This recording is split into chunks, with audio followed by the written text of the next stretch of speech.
আসসালামু আলাইকুম। বুখারী শরীফ হইতে পড়া হয়েছে বুখার রোদে জোহরের নামাজের জন্য মসজিদে যাওয়ার ফজিলত। 397 নম্বর হাদিস। আবু হুরায়রা আদরণ হইতে বর্ণিত আছে, রাসূলুল্লাহ সাল্লাল্লাহু আলাইহি ওয়াসাল্লাম বলিয়াছেন, একদা এক ব্যক্তি রাস্তা অতিক্রম করিয়া যাইতেছিল। সে দেখিল কাঁটাযুক্ত গাছের একটি ডাল রাস্তার উপর পড়িয়া আছে। সে উহা অপসারিত করিয়া দিল। আল্লাহ তাআলা তার এই কাজে সন্তুষ্ট হইয়া তাকে প্রতিফল দান করিলেন যে তার সমস্ত গুনাহ মাফ করিয়া দিলেন। রাসূলুল্লাহ সাল্লাল্লাহু আলাইহি ওয়াসাল্লাম আরও বলিয়াছেন,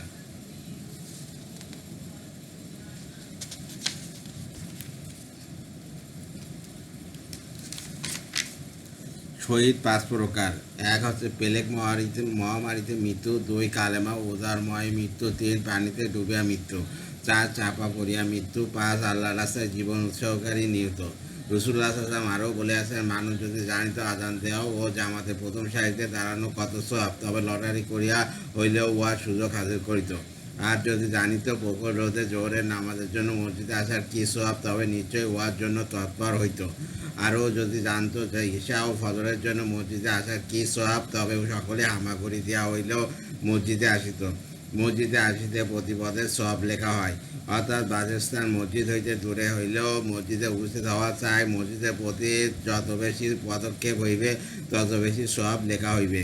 398 নম্বর হাদিস। আনাস রাদিয়াল্লাহু আনহু বর্ণনা করিয়াছেন, বনী সালেমা নামক গোত্রের বাসস্থান মদিনার শহরতলিতে ছিল। তারা সেখান হইতে উঠিয়া নবী করিম সাল্লাল্লাহু আলাইহি ওয়াসাল্লামের নিকটবর্তী বাসস্থান তৈরি করার ইচ্ছা করিল। নবী করিম সাল্লাল্লাহু আলাইহি ওয়াসাল্লাম মদিনার শহরতলি জনশূন্য থাকা অপছন্দ করিলেন। তাই তাদেরকে বলিলেন, তোমরা যে শহরতলি হইতে আল্লাহর মসজিদে নামাজ পড়িতে আসিয়া থাকো, ওই দূরত্ব অতিক্রম করার জন্য পদে পদে সওয়াব লেখা হয়। উহার প্রতি লক্ষ্য করো। মসজিদের সংলগ্নে বসবাস করিলে এই পর্যায়ে সওয়াব হারাইতে হইবে। তখন তারা তাদের বস্তিতে থাকিয়া গেল। এশা ও ফজরের জামাতে হাজির হওয়ার তাগিদ। 399 নম্বর হাদিস। হযরত আবু হুরায়রা রাদিয়াল্লাহু আনহু হইতে বর্ণিত আছে, নবী করিম সাল্লাল্লাহু আলাইহি ওয়াসাল্লাম বলিয়াছেন, মুনাফিকদের উপরেই ফজর এবং ঈশার নামাজের জামাতে উপস্থিত হওয়া সর্বাপেক্ষা ভারী, কারণ উহা অধিক কষ্টসাপেক্ষ আর সওয়াবের উদ্দেশ্য তো তারই নাই। লোকেরা যদি ফজর এশা জামাতের ফজিলত জানিত, তবে হামাগুড়ি দেওয়া হইলেও এই নামাজ দ্বয়ের জামাতে হাজির হইত। ইমামের সঙ্গে একজন মুক্তাদি হইলে জামাত গণ্য হইবে, অর্থাৎ একজন ইমাম ও একজন মুক্তাদি, এই দুজনের সমস্যায় জামাত গণ্য হইবে এবং ইহাদের জামাতের অতিরিক্ত সওয়াব হাসিল হইবে। এই প্রসঙ্গে ইমাম বুখারী রহমতুল্লাহ 384 নম্বর হাদিস উল্লেখ করিয়াছেন। এতভিন্ন এই মর্মে একখানা স্পষ্ট হাদিসে বর্ণিত আছে, নবী করিম সাল্লাল্লাহু আলাইহি ওয়াসাল্লাম দেখিলেন এক ব্যক্তি একা নামাজ আরম্ভ করিয়াছে। তখন নবী করিম সাল্লাল্লাহু আলাইহি ওয়াসাল্লাম বলিয়াছেন, কেউ আছে যে এই ব্যক্তি উপকার করে তথা তার সঙ্গে নামাজ পড়ে। সেই মতে এই ব্যক্তি দাঁড়াইল এবং ওই লোকটির সহিত নামাজ পড়িল। হযরত সাল্লাল্লাহু আলাইহি ওয়াসাল্লাম বলিলেন, এই দুইজনের জামাত হইয়াছে। ফাতুল বারী 2 থেকে 112।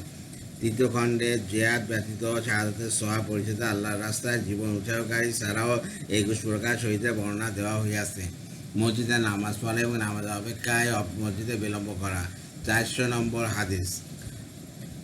অত হযরত আবু হুরায়রা রাদিয়াল্লাহু তাআলা আনহু হইতে বর্ণিত আছেন, রাসূলুল্লাহ সাল্লাল্লাহু আলাইহি ওয়াসাল্লাম ফরমাইয়াছেন, কিয়ামতের দিন আসরের ময়দানে যখন আল্লাহর রহমতের ছায়া ব্যতীত অন্য কোনো ছায়ার ব্যবস্থা থাকিবে না, তখন 7 প্রকার মানুষকে আল্লাহ তাআলা ছায়া দান করিবেন। 1 ন্যায়পরায়ণ শাসনকর্তা। 2 যে যুবক যৌবনের ঢেউয়ের মধ্যেও আল্লাহর বন্দেগী ও গোলামীতে উন্নত করিয়া চলিয়াছে। 3 ওই ব্যক্তি যার মন মসজিদের সঙ্গে বা নামাজের রক্তের সঙ্গে লটকানো থাকে, তার মন ব্যস্ত থাকে যে কখনো নামাজের সময় উপস্থিত হইবে এবং সেই মসজিদে যাইয়া নামাজ পড়িবে। 4 ওই 2 ব্যক্তি যাদের মধ্যে ভালোবাসার সৃষ্টি হইয়াছে একমাত্র আল্লাহ তাআলার ভালোবাসার দরুন, অর্থাৎ তারা প্রত্যেকেই আল্লাহকে ভালোবাসে বলিয়া তাদের উভয়ের মধ্যে ভালোবাসার সৃষ্টি হইয়া গিয়াছে। এমন খাঁটি ভালোবাসা যে সাক্ষাৎ ও অসাক্ষাতে সর্বদাই সেই ভালোবাসা স্থায়ীভাবে থাকে। 5 ওই ব্যক্তি যাহাকে কোনো একটি উচ্চ বংশীয় পরমা সুন্দরী যুবতী স্বয়ং আকৃষ্ট করিয়াছে ও ডাকিয়াছে, কিন্তু সে উত্তরে বলিয়াছে, আমি খোদাকে ভয় করি। 6 ওই ব্যক্তি যে আল্লাহর রাস্তায় দান খয়রাত গোপনভাবে করে, তার ডান হাত যা করিয়াছে বাম হাত উহা জানিতে পারে নাই। 7 ওই ব্যক্তি যে একাকী খোদাকে স্মরণ করে এবং ভয় ও মহব্বতে তাহার চক্ষুদ্বয় অশ্রু বহায়। পরিস্থিতির দ্বিতীয় বিষয়টির জন্য 393 হাদিসে উল্লেখ হইয়াছে। সকালে বিকালে মসজিদে যাওয়ার ফজিলত। 401 নম্বর হাদিস অর্থ হযরত আবু হুরায়রা রাদিয়াল্লাহু হইতে বর্ণিত আছে, নবী করিম সাল্লাল্লাহু আলাইহি ওয়াসাল্লাম ফরমাইছেন, যে ব্যক্তি সকাল বা বিকালবেলা মসজিদে যায়, আল্লাহ তাআলা তার জন্য প্রতি সকাল ও বিকালের এই পরিশ্রমের প্রতিফলে বেহেশতের জন্য নিয়মিত সামগ্রী তৈরি করিয়া রাখেন।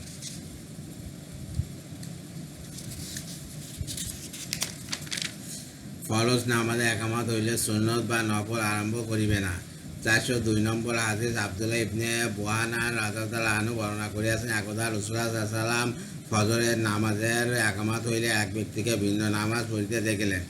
ওই ব্যক্তি ফজরে 2 রাকাত সুন্নত পড়িতেছিল। নামাজ অন্তে যখন সকালে রাসূলুল্লাহ সাল্লাল্লাহু আলাইহি ওয়াসাল্লামের নিকটবর্তী হইয়া ঘিরিয়া বসিল, তখন হযরত সাল্লাল্লাহু আলাইহি ওয়াসাল্লাম ওই ব্যক্তিকে বলিলেন, ফজরের ফরজ নামাজ কি 4 রাকাত হয়? অর্থাৎ একামতের পর ফরজ ভিন্ন অন্য নামাজ পড়া যায় না। তুমি ভিন্নভাবে 2 রাকাত ও জামাতে 2 রাকাত পড়িয়াছ, তুমি কি ফজরের ফরজ 4 রাকাত পড়িলে? ব্যাখ্যা: হযরত রাসূলুল্লাহ সাল্লাল্লাহু আলাইহি ওয়াসাল্লাম ভালোরূপে জানিতেন যে সে ভিন্নভাবে যে নামাজ পড়িয়াছে উহা ফজরের ফরজ নয়, কিন্তু ফরজ নামাজে একামত হইবার পর জামাতের সংলগ্ন স্থানে অন্য কোনো প্রকার নফল বা সুন্নত পড়া নিষিদ্ধ। ওই ব্যক্তি এই মাসালার ব্যতিক্রম করিয়া একামতের পর জামাতের সংলগ্ন স্থানে সুন্নত আরম্ভ করায় ক্ষোভ প্রকাশস্বরূপ রাসূলুল্লাহ সাল্লাল্লাহু আলাইহি ওয়াসাল্লাম উহার প্রতি এই উক্তি করিয়াছেন। মাসালা: ফজর ভিন্ন অন্য কোনো নামাজের সুন্নত, এমনকি জোহরের পূর্বে যে 4 রাকাত সুন্নতে মুআক্কাদা আছে, উহা জামাত আরম্ভ হওয়ার পূর্বে শেষ করার মতো সময় না থাকিলে আরম্ভ করিবে না। তদরূপ জুমার ফরজের পূর্বে 4 রাকাত সুন্নতে মুআক্কাদা ও খুতবার আযানের পূর্বে শেষ করার মতো সময় না থাকিলে আরম্ভ করিবে না। জামাতের সহিত ফরজ নামাজ আদায় করিয়া ওই সুন্নত পড়িবে, কিন্তু ফজরের ফরজের পূর্বে 2 রাকাত সুন্নত অতি উচ্চ পর্যায়ে সুন্নতে মুআক্কাদা। কোনো কোনো ইমাম উহাকে ওয়াজিব বলিয়াছেন। সেই মতে ইমাম আবু হানিফা রহমতুল্লাহ শুধু ফজরের সুন্নতের জন্য এতটুকু স্বতন্ত্র ব্যবস্থা রাখিয়াছেন যে ফজরের জামাত আরম্ভ হওয়ার পরও যদি আশা করা যায় যে সুন্নত পড়িয়া জামাতের শরীক হওয়া যাইবে, তবে সুন্নত পড়িয়া লইবে, কিন্তু জামাতের সংলগ্ন স্থান হইতে যথাসম্ভব দূরে সুন্নত পড়িবে, নতুবা রাসূলুল্লাহ সাল্লাল্লাহু আলাইহি ওয়াসাল্লামের ক্ষোভের পাত্র সাব্যস্ত হইবে।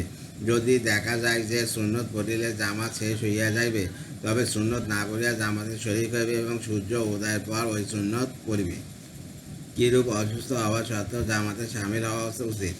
403 নম্বর হাদিস বিশিষ্ট তাবেঈ আসওয়াদ রহমতুল্লাহ বর্ণনা করিয়াছেন, একদা আমরা আয়েশা রাদিয়াল্লাহু আনহার নিকট বসিয়া নামাজের গুরুত্ব উহার প্রতি তৎপরতার বিষয়ে আলোচনা করিতেছিলাম। তখন তিনি বলিলেন, নবী করিম সাল্লাল্লাহু আলাইহি ওয়াসাল্লাম অন্তিম রোগে আক্রান্ত হইবার পর একদিন যখন নামাজের সময় উপস্থিত হইল এবং আযান দেওয়া হইল, তখন বেলাল রাদিয়াল্লাহু আসিয়া তাহাকে নামাজের খবর দিলেন।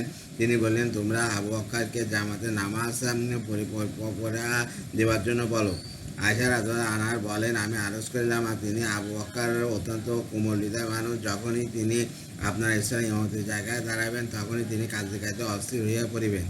মুক্তাদিগণকে সূরা কেরাত কিছু শুনাইতে পারিবে না।